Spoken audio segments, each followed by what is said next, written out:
Može li pas stvarno plakati za nama i voljenima ili mi samo mislimo da nas razumije?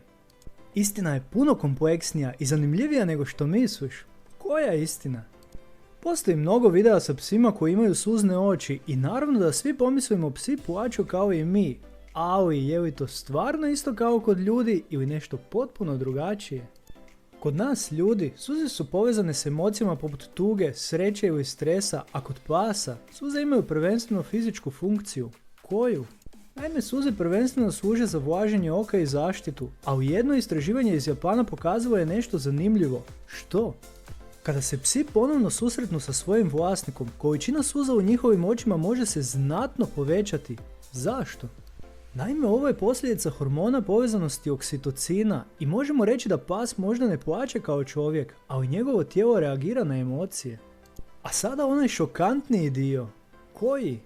Ako vidiš psa kako plače, moguće je da to uopće nije zbog emocija, već suze oči kod pasa znači iritaciju, alergiju ili zdravstveni problem. Dakle, ono što izgleda kao tuga često je zapravo signal za pomoć. No to nikako ne znači da psi nemaju emocije, već naprotiv. Psi osjećaju radost, strah, tugu, pa čak i ljubomoru.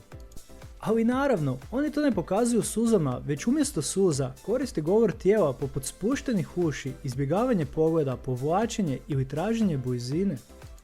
Zato najčešće kada ti misliš da tvoj pas plače, on ti zapravo pokušava nešto reći. I pas možda nije tužan na način koji mi razumijemo tugu, ali definitivno osjeća i ono najvažnije, osjeća tebe i često je to povezanost s tobom.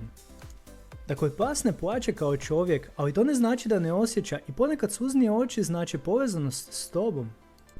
Ako voliš pse i želiš ih bolje razumjeti, pretplati se na najveći kanal svih ljubitelja životinja. Također, pogledaj ostale video zapise koje sam pripremio za tebe u opisu videa i zapamti, sačuvajmo naše kućne ljubimce zdravima i veselima, lijep pozdrav!